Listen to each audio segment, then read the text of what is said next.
Hello, everybody.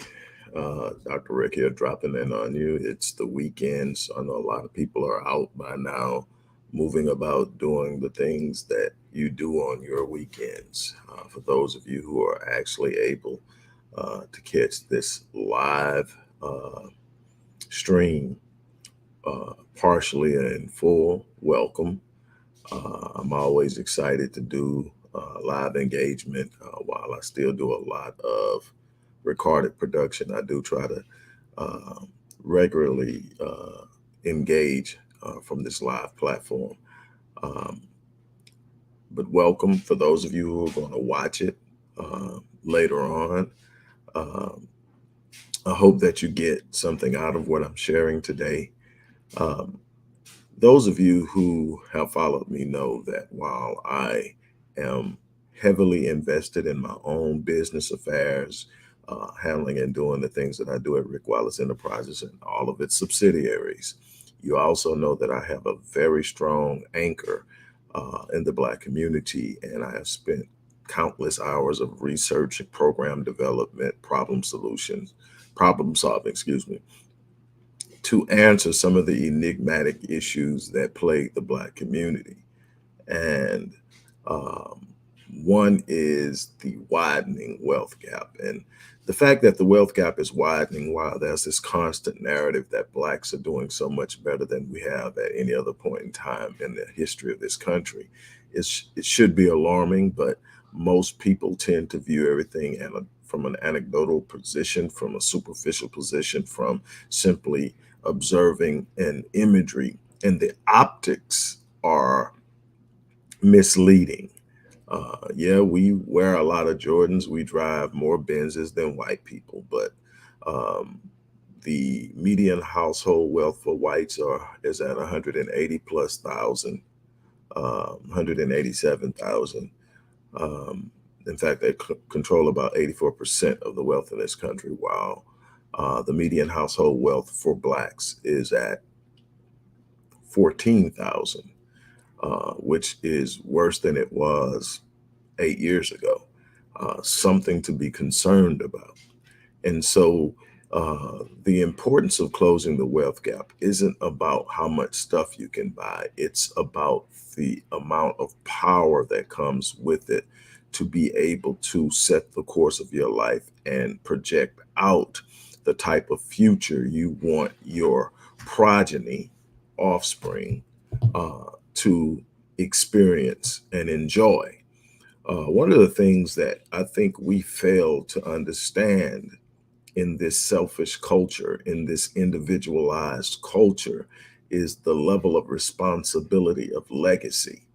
We are so caught up in trying to achieve the American dream that we have lost ourselves in the responsibility of our existence. We are to build a legacy. We are to leave an imprint. We are to cast down through our lineage a greater opportunity for our people. And we haven't done that. We're too busy trying to keep up with the Joneses. We're too busy trying to prove that we arrived. We're too busy trying to send a message to the other side that we belong, that we have failed in the area of legacy. And one of the greatest legacies you can do is to pass down your legacy by way of inheritance. The Bible says a wise man leaves an inheritance for his children's children. And yet here we are. There's an importance in building wealth outside of accumulating things. So when I built created, so to speak, the Legacy Wealth Academy, it was for the purpose of educating and empowering our people through a number of different courses and conferences and other elements and components. Everything from uh, the financial literacy guide for teens to the 7-day online business launch course, but most importantly, this course on building generational wealth, an 18-month course that I built over time, interviewing the top investors, the top performers in the area of generating wealth, not those who inherited their wealth, those who built it and how. And the thing is, while we must be keenly cognizant of the presence of racial components and discriminatory practices, there are many things that we can do to better ourselves. But if we are ever going to close the wealth gap, there has to be a mastery of the money mindset and a mastery of the money game, how the game works. You've heard me say this over and over, regardless to whatever issue we're discussing, that we are always at the bottom of the ladder because we fail to develop the capacity to understand how things work. When you don't understand how things work, those that do will manipulate you. Those that do will exploit and take advantage of you. It is your responsibility, if you're going to operate in any system, that you understand how the system works. The problem with us is we come from I mean, at some point we obviously knew because we built enclaves like Tulsa, the Greenwood subdivision in Tulsa, Oklahoma, which was known as Black Wall Street. We built Slocum, Texas, another very affluent Black community that was ravaged and burned down by whites. We built Rosewood. We built Wilmington, Wilmington, North Carolina. We set up enclaves in the Missouri area, St. Louis to be exact, and certain places in Chicago, and so we know that we at some point had an understanding of economic science.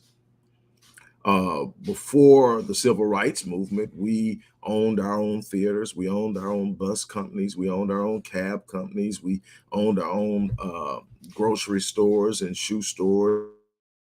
And so the of ownership, the understanding importance of balancing the dollar, the understanding of investing ourselves was there. But we lost ourselves in a need to be accepted, a need to belong, and we sacrificed ownership for acceptance and being allowed to patronize other businesses. And in the process of doing that, we gave way to selling away a lot of our stuff, things that are owned in our communities, like grocery stores and the cleaners and fuel stations and everything like that, once was all owned by Blacks. We owned everything in our communities. We were building, we were self-sustained at a great level. We had influence and power within our community, and therefore we were able to execute a certain level, not great, but a certain level of political influence and other things that we don't have now. Why? Because we have lost our footing in the capacity of ownership.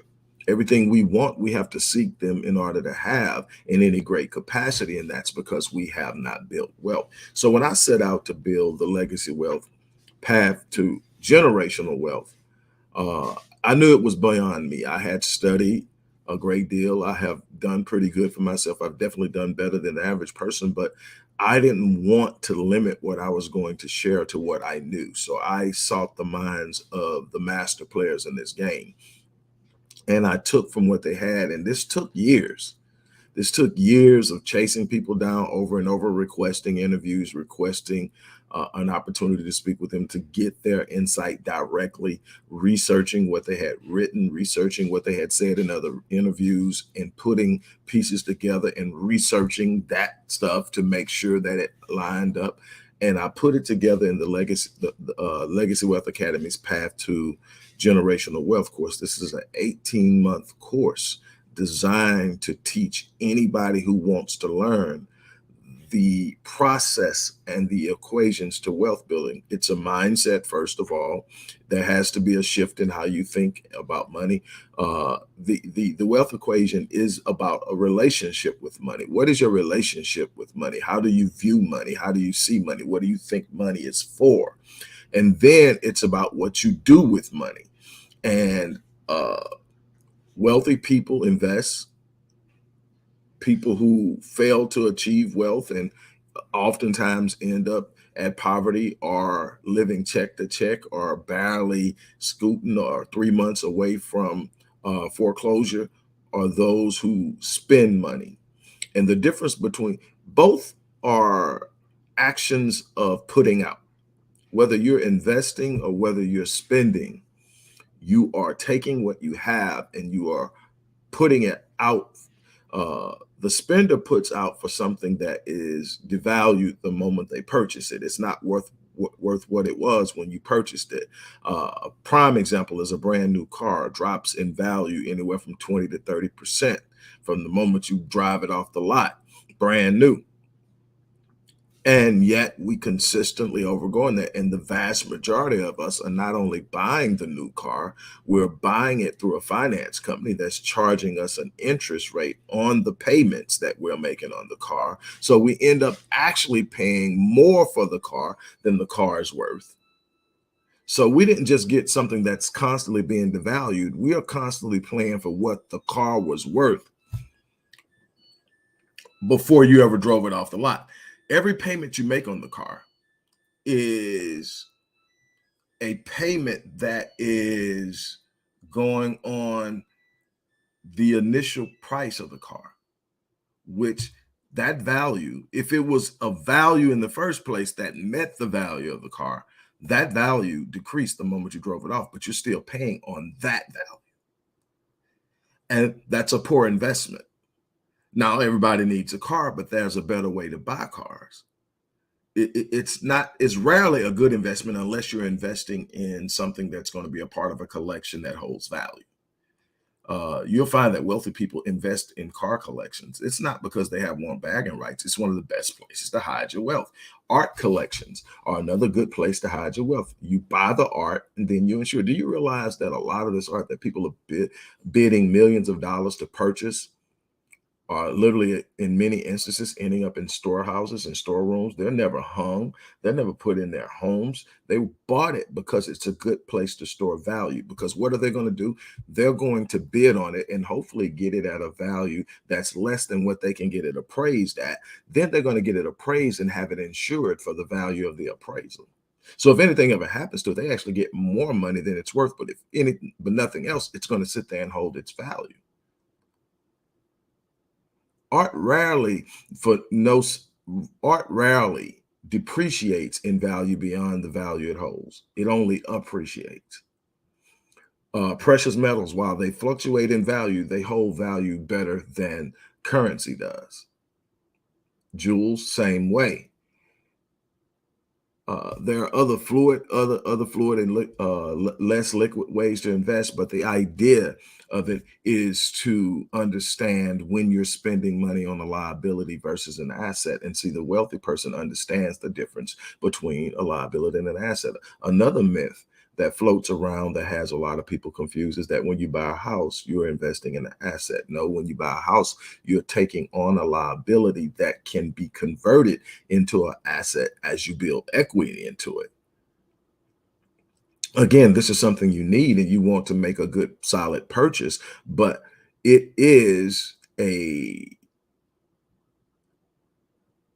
liability, generally speaking. Now, one way that purchasing a home can be an immediate asset is if you purchase the home and you immediately start to rent it out. So now someone else is paying the mortgage and you are having a surplus of income coming in over whatever the mortgage is. And if you're smart, you're probably paying a management company because you don't want to be a landlord and you still have money coming in. If nothing else, even if you're not getting a whole lot of passive income from it initially, you have someone else paying on your investment, your asset, which again is the mindset of someone who is attempting to build wealth. So when I created this, this is an 18-month course. This isn't something you're going to go and sign up for and next week you're going to say, I took this course. No, this is an 18-month course. It has 8 complete sections that cover everything from compound growth, income annuities, the stock market, using trusts as a way to protect your wealth and pass down your wealth effectively, and so much more. the basic understanding of how you define liability versus assets, the importance of diversity across assets, the importance of asymmetric risk reward, the importance of understanding how much each investment costs. Most people don't realize that when you invest, there's a cost to it. There's a cost in a number of different ways, whether it's taxes, um, fees, especially when you start talking about operating in the stock market and using a broker, whether it's stocks or it's other financial products that they are offering you. There's normally a commission on it. You're going to pay their commission. You also are going to end up paying a particular part of their commission, because some of it's going to come from the owner of the actual financial package or product that they're selling you, but you're going to also have a portion in that commission and fees. There's also a fee for transactions. There's so many different things that go on that you need to be aware of. But at the end of the day, it's the cost of doing business and elevating yourself. It's worth investing your energy, your effort, and your time into to gain a sense of knowledge. Now, what I did when I did this, like I said, I knew that I was going to invest a lot of time, money, energy, and effort over the years building this. But what I wanted to do is I wanted to create something solid, something I could believe in, something I could stand on, something I can be proud of in offering to people who wanted to build wealth.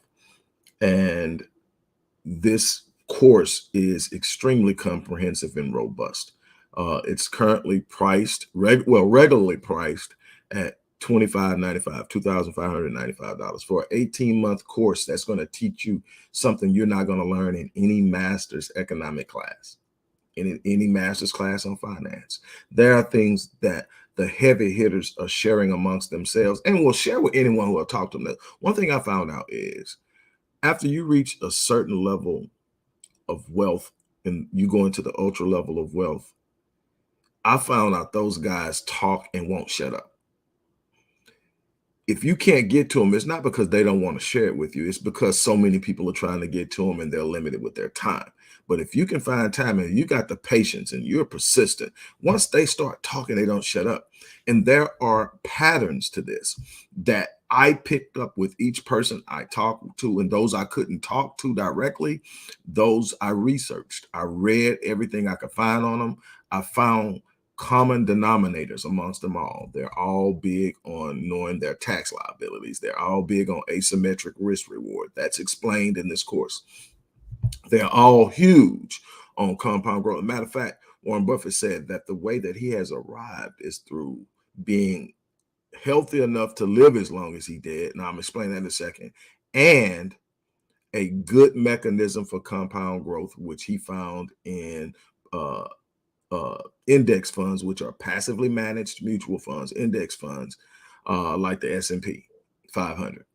That's compound growth. If you're not taking advantage of compound growth, you are missing the most consistent way to build long term. With maybe some competition from real estate. Owning property can never be a bad thing, but as far as compound growth, you're putting into it, and then your interest is earning interest, and you're study adding, and it's study adding. And the reason he says that it was fortunate that he was lucky enough to have good genes in order to live a long time is because 90% of Warren Buffett's $90 billion was earned after he was 50. He's always been business minded. As far as I could read back and research him, he's always been business minded, but he didn't start accumulating massive amounts of wealth until after his 50th birthday. It's amazing, but he's been on it for a while. But here's the thing.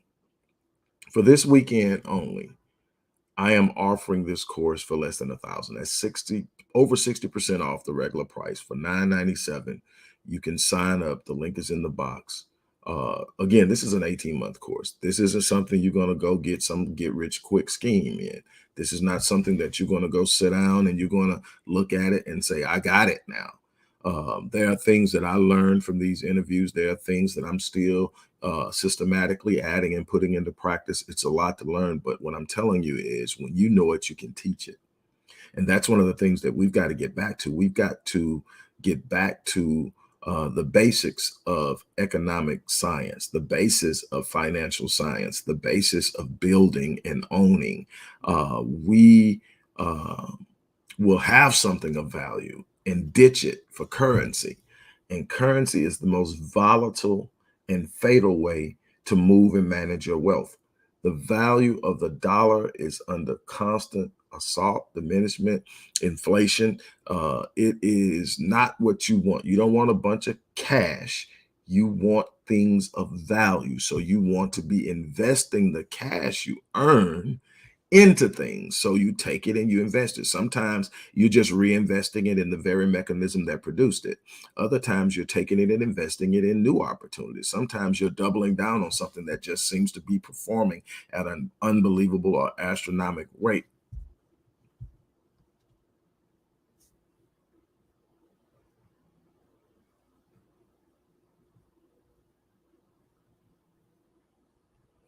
So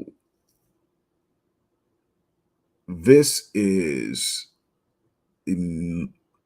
immensely important.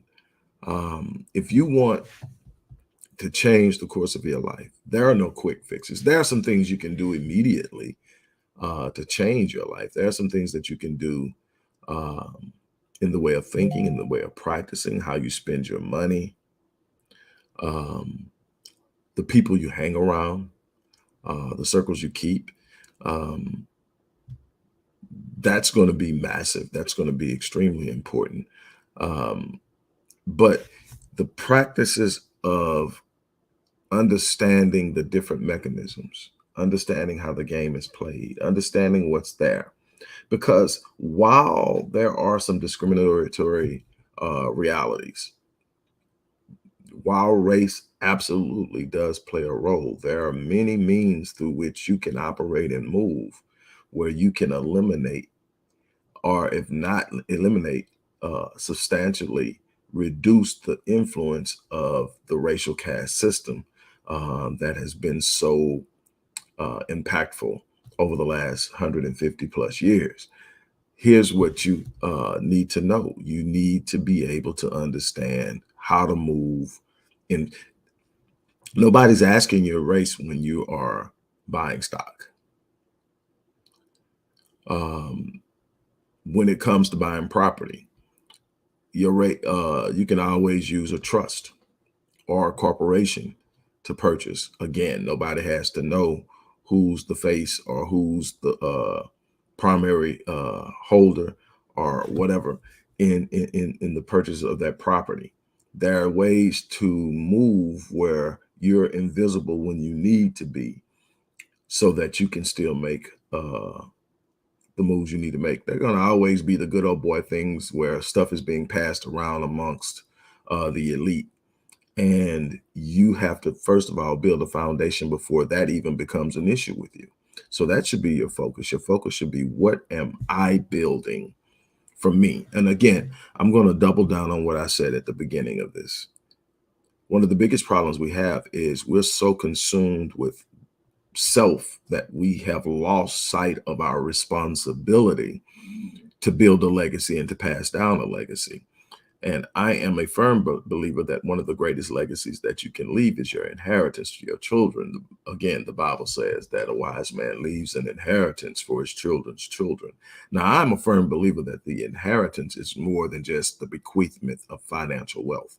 I believe the inheritance is the legacy of how you lived your life. What did you stand for? What did you do? What was your character? How strong was your character? Whose lives did you impact? What mark did you leave? That's a legacy too. But you should also be building a financial legacy so that when you leave this place, you leave those that come from you with the resources to take what you've done and expand upon it. The wealth should be growing. They should not have to start from zero because you took everything you had and blew it or just lived the high life on it.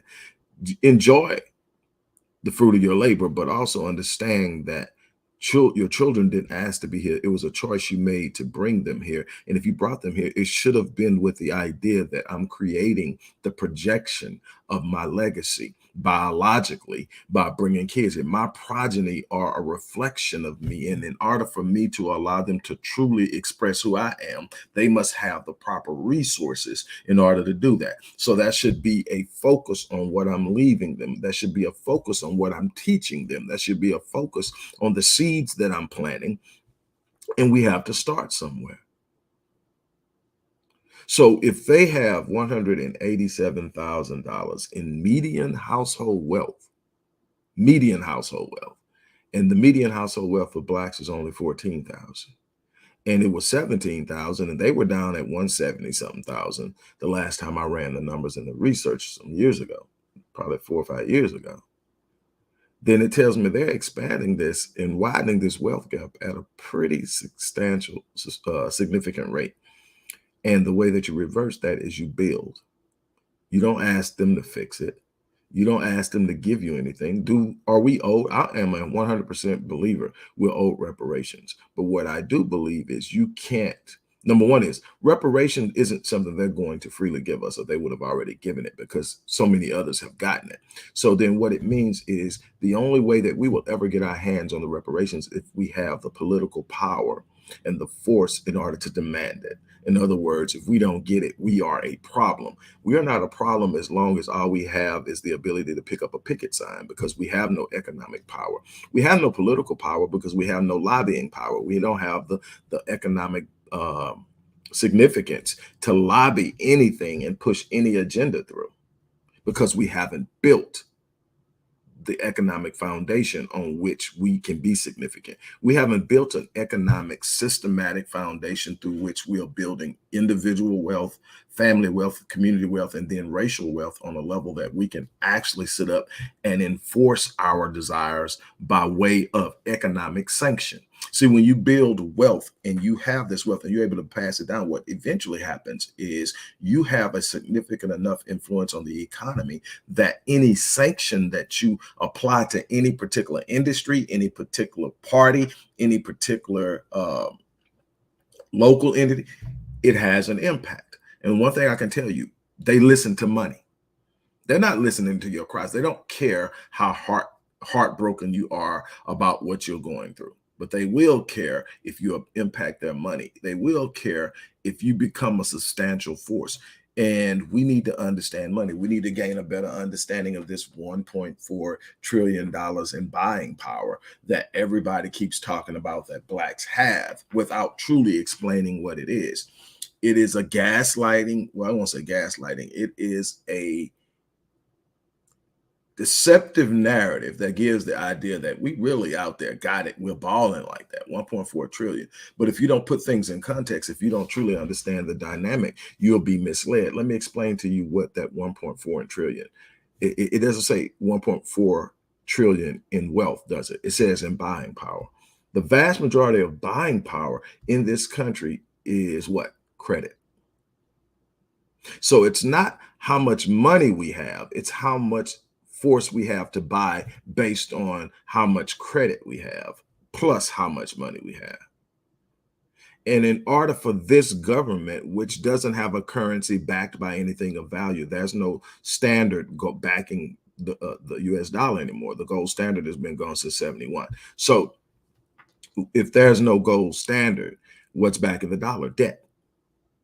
We are on a debt-based economy.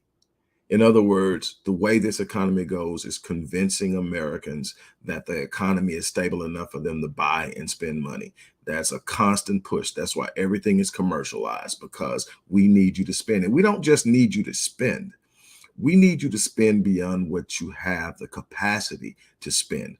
We need you to go in debt. Why? Because the debt is the value. That's what's being sold. If you've ever bought a house, the chances are by the time you got your first payment book, it wasn't from the bank that financed your home. They sold your paper. It's common practice. Your debt is being sold constantly.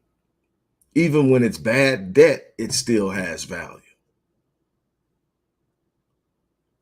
So debt is a major move play, and they're constantly hyping black people to spend. We spend $2 billion a year on Air Jordans, while this racial wealth gap is massive. We buy twice as many Mercedes each year than they do. Matter of fact, statistics tells me that the average millionaire in this country drives a Toyota Camry. Matter of fact, there's only one luxury brand in the top 10, and that's a Lexus.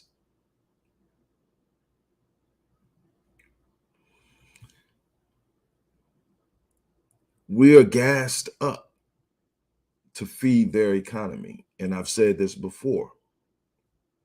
We are the only people that I can find in history that consistently finance our own demise. We complain about a system that oppresses us, but we're constantly pumping massive amounts of money by way of either what we own or by debt into the system that turns around and then steps on us. We need to understand how to build. We need to start building our own banks. We need to start funding our own community development projects. That's one of the ways that you stop gentrification, is you fund the development within the community. You maintain property, control of property. And when the property values go up, the older people in the community that don't have the money to afford the higher taxes should be covered by the economic plan devised to build that community. In other words, we stop dispersing people because they age out of earning income. It's our elders. We should have a plan in place that we can afford to underwrite them holding the properties they work their behinds out so hard to have. But these are all things that we need to be having these discussions about that we're not. These are the things and the ways that we lose so much of Black property that people worked hard for in the 30s, 40s, 50s, 60s, and 70s are now moving into the hands of white ownership because of gentrification. And us not having a plan, us not being economically prepared. My question is real simple for the person who doesn't see the value in this particular course. What's going to happen when there's no space for us to gather in because everything has become gentrified? Because we didn't protect ourselves economically. We didn't protect ourselves geographically. We didn't protect ourselves by sitting up and ensuring that we not only owned something and we took care of our elderly, but we had something to pass down to our progeny, our offspring, our children, our grandchildren, our great-grandchildren, and their children. We are losing this war, and there's an end game to it. And one of my concerns is that we don't care enough to even be concerned with what happens with our grandchildren. I literally have had conversations with people about this, my people, about this. And I've literally heard from the mouth of my people, oh, by the time that happened, I'll be dead. So just to hell with your kids and your grandkids and your great-grandkids, huh? Wow. But and it's not a one-time thing. I hear man, I'll be dead by then. We're so ego driven that all we see is what we're gonna do. And if it's not gonna negatively impact me, not just negatively impact my family, just me, I'm good. And we don't see how that plays out. That tells me that we have a problem with our identity as well. And I'm not gonna get into that, but that's a problem with when we don't identify correctly. We get consumed with self. We don't see the value in those of us around us. We only see the value in what I want. And so my behavior isn't socially orchestrated or driven. It isn't about what's best for the collective. It's about what I want and what I think is best for me. I don't care how much destruction or devastation it causes around me. As long as I get to enjoy it, I'm good. And that cannot happen if we're talking about the longevity of the race in this country or the empowerment of the race in this country. We can talk about Black liberation and Black empowerment till we're blue in the face. It has to be accompanied by action. It has to be accompanied by a shift in mindset. It has to be accompanied by economic power. We can talk all day long. Until we develop economic power, every protest will only amount to being a collective temper tantrum. What is a temper tantrum really? When you look at the masters of the temper tantrum, the 2 and the 3-year-old, the temper tantrum is this thing that they throw when they can't have their way and they have no way of controlling it. See, they don't have any power, so they throw a tantrum. They try to get as much attention and make things as uncomfortable for you as they possibly can, with the hopes that their tantrum is going to convince you to do what you said you weren't going to do. Now, what happens with them? You ignore them. They either realize it's not working and they shut up, or they fall asleep because they cry themselves to sleep. When they wake up, the energy toward the tantrum is gone and they're on to the next thing. They've totally forgotten that they've even thrown the tantrum. Guess who does that? We do it. We do it all the time. When we get pissed off with something they do, we grab our signs, we throw a hissy fit, we tear up stuff, we burn, we march, and we talk what we're going to do and how it is. And they sit back and they say, ignore them. Ignore them. They're going to burn out. Why? Because it's all anger. Anger is not a strategy. It's an indicative emotion that tells you something is wrong. Now you've got to use your mind and your protocols and your plans and your strategies to say, okay, this is what we do when this happens. But we don't have that. We haven't planned that. We haven't built that. And the problem is they know that. So they let us throw the tantrum. What happens? Eventually we get tired, we fall asleep, we wake up and forget about that even happens. I can name after name, from Breonna Taylor to Sandra Bland, on down the line, Oscar Grant, Sean Bell, and on down the line, just naming them, of people we got irate and upset about. They never got justice. They're just back there. We told them we would never forget them, but they're back there. Trayvon Martin, the clown that shot him, is running around doing tours and shit. But that's what we do. So when the years I spent doing interviews and gathering this information, it was for the purpose of taking the best minds in money investing and wealth building and giving you all of the tools that they use and put them in front of you, give you the insight and the focus and how it's done, and start to encourage and inspire people to do it. Again, this course is regularly priced at $25.95, which I think $2,595 for an 18-month course that really reveals to you pretty much the whole game. This is, I mean, it's comprehensive. If you were to put it in the book, you're talking 700, 800 pages. It's dope. I mean, it's really, really potent and powerful. But for this weekend, for the remainder of this weekend, we're doing it at $9.97. The link is in the description box. If you're serious about changing your life, you can. Here's another beautiful thing. You can also use Afterpay and break that down into 4 payments. Or you can just pay in full, get it out the way, and keep moving. But whatever the opportunity is there, it's up to you to make a difference. What I can tell you is you're not going to close the wealth gap by wishing. Wishing isn't a strategy. Complaining isn't a strategy. Hoping isn't a strategy. None of those are strategies or plans. That's wasted energy instead of doing the things that are necessary for us to experience something different. We want the quick fix, and when it doesn't come, we whine. We complain.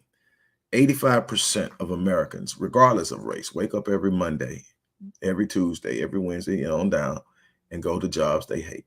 85% of people aren't even happy with what they do for a living, but they are caught up in the matrix of believing this is what you do if you want to have a living. No, you have the ability to create a life for yourself that you control. It requires discipline. It requires patience. It requires commitment. It requires the ability to see beyond the moment, but it's possible. I am encouraging you. If you have children, if you have grandchildren, you want to master this. If they're 17 or 18, you may want them to take this course. It's easy to understand. It's a step by step, but if nothing more, they need to understand it because that has to be a mind. Nothing more difficult than taking an adult and trying to change the way they think, even when it's for their benefit. The paradigms, one of the most popular courses I've ever created was The Power of Paradigms. Why? Because the paradigms that shape your life early in life are hard to shift. Why? Because you anchor yourself in the beliefs that create that paradigm. And 96% of your behavior is governed by your subconscious, which is levied by these paradigms. And you are literally acting like this. Everything is this, and you don't even realize that you're just constantly acting off of an old experience and an old idea and an old belief that is not serving you well, but you don't make the shift. It's much easier to create it in these younger kids and say, this is how it's done. This is what they're doing. This is how it's done. They're not better than you. They're not smarter than you. They've had some privilege. They've had some advantages. But at the end of the day, they still have to practice it or they'll end up poor too. There, you've got to now will they get paid more on a job with less training and less experience than you with a degree? Absolutely. We know for a fact that a white male high school graduate earns more than a black male with a bachelor's degree on average. We know that.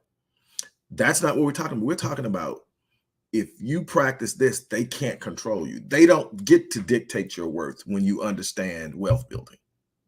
You dictate your worth on the front end and definitely on the back end.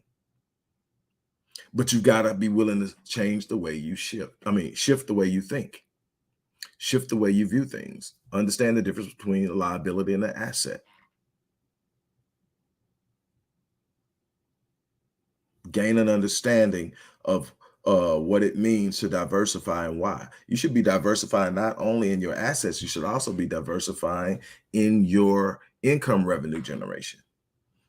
How your money is coming in on a revenue generating uh, scheme or platform or plan, whatever you want to call it, shouldn't be heavily dependent on one particular one. Even if there's a primary source, there should be others that hedge that source in case something happens to that source. That's why I created the Legacy Wealth 7-day online business launch course. It's what I use. Now that I can teach from my mindset because I created it. It's literally how I've lived and survived and operated and built and expanded. So, but whatever it is, you've got to learn these things and you've got to shift how you think and move in a way that's going to create a better future, not only for yourself, but for your offspring. So again, I'm challenging you. Take advantage of this again. It expires 11:59 tomorrow night. But from now until 11:59 tomorrow night, you click that link and you'll be able to sign up for $997 versus the regular $2,595.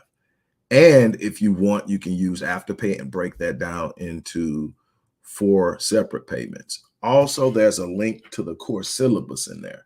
Click that, save that, copy it and put it somewhere, save it, and just look at that course syllabus and see what you're going to learn and who you're learning it from and see the value in it. But whatever you do, don't miss the opportunity to take advantage of this course. We are losing because we don't understand the power of economic stability. We don't understand the power of building generational wealth. I look at a lot of things. When I was making my moves in the early 2000s in real estate, before the subprime crashed toward to pieces, the one thing I would notice is as I moved around, I saw one thing consistent. Young white people, couples and single, a large percentage of them, their first home purchases were being seeded by either their parents or their grandparents. And when I say seeded, I don't mean $5,000, $10,000. I mean the entire down payment, $50,000, $100,000 were being given to them. In some instances, rare, they bought the house for them. Why is that important? Because that's a debt that they didn't have to figure out. Our kids are working to their 30, just coming up with a down payment. They've got a head start. These are the same people they're competing against to develop economic equality. They're competing with them. Then they're getting their college education paid for. In state and out of state, they're getting paid for. Our kids better hope they can run fast, jump high, or very, very, very smart and get some type of scholarship. Because we don't have that $30,000 a year to give because we haven't built it, we haven't saved it, we haven't set it up. And the opportunity to do it's out there. Now, obviously, if your kids graduate next year, there are some things you can do to prepare and make it easier and be more prepared. But this is definitely for the younger generation who have kids 3, 4, 5, 6, 7, 8, 9, 10. You got time to actually prepare and give them a launch. The launch is, I'm going to get you past a bunch of the pitfalls that would normally get you caught up and slow your growth. I literally have friends. I'm 55. I literally have friends who have not paid off their college debt. One of the biggest traps there is. And I've had one the other day celebrating that they finally got their college debt paid off. And these people aren't low earners. So it isn't like, but you know, what happens is what will normally happen is they'll tell you need a degree. The truth is there are a bunch of ways to prepare yourselves and get yourselves skills outside of degrees that cost a bunch of money and very rarely pay back what you've invested in them. But they're told, okay, you get the degree. Then when they get the degree, they find out, well, man, you need a master's to really make money. So you go back and you get more debt getting the master's. And then some are even pushed to try to go after doctorate degrees. And then you go after it and you look up and you got all this debt. And you're going like, whoa. And now you're trying to pay it off while you're trying to work, while you're trying to buy a house, while you're trying to build a family, while you're trying to get your kids together, trying to send your kids to all this stuff. And you look up and man, you just got the kids out and you look up, you still got college debt you had before you had the kids. Because we are not constantly making ourselves aware of how things work. That's why I built this course. That's why I've gave this course 10 years of my life of researching it. And I could have threw anything out there 10 years ago. I knew enough to sit up and throw it out, make it sound good, make people buy it, throw it out there for a couple $100 and let people get it and get frustrated. Some people will learn something, some people wouldn't. I wanted to take the time to create something that it's literally going to be a part of my legacy. This course is now a part of my legacy. This course is so powerful and so potent that it can be left as a part of my legacy to my kids and it will feed them. And here's the problem. And it's a problem with almost everything I create is anything of real, true, intrinsic value. The other people tend to see it and take advantage of it more than my own. But what I want is what's going to feed and take care of my family. So I can't be overly concerned with that because that feeds my family, that takes care of my family, that ensures that that grandkid that I'm so crazy about. I'm not crazy about all my grandkids, but that youngest dude, that's my dude. But all of them will have some way been impacted by me because of the choices I'm making now. And many times that means me sacrificing me. But if I sacrifice me right, I'm still going to be good. But what's going to happen is long after I'm gone, I'm still living through them. That's the thing that we need to get.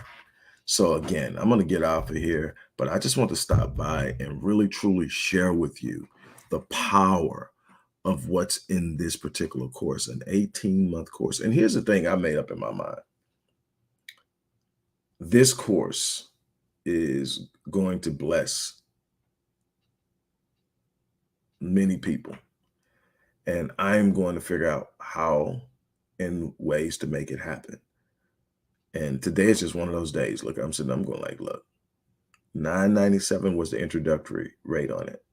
And then when the introductory period left, it went up to the point we have it at now. And depending on how the market performs on it over the next year, it may end up being more than that. But for right now, you get it and you get access to it for $9.97. And so the link is in the description box. You can even use Afterpay and break it down into 4 different payments. But everything that you get is in there. When you click it, you'll see when you sit up and you click on that link for the course syllabus, it's going to take you through the entire 8 sections that cover 18 months and see everything you're going to learn in this course. So you're going to get the course for 60% off. And again, this isn't a get rich quick scheme. This is an 18-month course, but I'm telling you, I packed probably 10 years into 18 months, but I compressed it in a way. This is what I do. I create courses. I literally write curriculums for universities. I compressed it in a format that you can take it in 18 months and literally completely shift and change and turn your life around, because you're going to start practicing some of this stuff within weeks. And you're going to start building behaviors and patterns and habits of thinking and moving and how you operate. Everything you see from the moment you start taking this course, you're going to see through a different lens. You're going to see opportunities you've missed in the past, but you're also going to recognize opportunities you would have missed that are coming to you. All of this stuff is available to everyone, but most people aren't pursuing it because most people believe poverty is their lot in life. Most people believe you get up, you go to work, you earn a living, you just make enough, you put it in your 401k. You're getting raped in your 401k too. Do you realize that $17 billion a year is collected in 401k fees? 17 billion in fees. And you can't ask the average person how much they pay annually in fees for their 401k. They don't know. I guarantee you can ask any billionaire what they're paying in fees on any particular investment. They can tell you to the penny. Different mindset. We've got to become more detailed in our thinking and our approach. We've got to become more invested in our willingness to go out and make things happen. We got to stop expecting mystical intervention and understand that we have the capacity to create the things in front of us. We are creators by the very nature of our divine essence and connectivity to the Most High. We have the capacity to create. We're not operating in it. We want somebody else to fix it. Whether it's God, whether it's the white man, whether it's the government, whatever. I'm having a miserable life. It's your fault. Fix it. Well, here's the thing. You're going to go through life, and there are going to be a bunch of things that other people and other things are going to do to you. And in essence, it's not your fault. And almost in every situation, those people, those things aren't going to volunteer to fix it for you. So you're either going to consistently move through life and become diminished in your capacity because you're not fixing things that other people broke because it's their fault. Or are you going to sit up and say, you know what? I got screwed in this, but watch what I'm going to do. Watch what's going to happen. I'm going to become stronger. I'm going to become wise. I'm going to learn more. I'm going to read more. I'm going to grow more. I'm about to expand myself, but you've got to invest in yourself. You cannot be outperformed in growth and expect to close the wealth gap. Not going to happen. So again, for those of you who really want to make a move, here's your opportunity, 60% off. The link is in the description box. I want to thank you guys for sharing and taking time with me. Again, talk to you soon.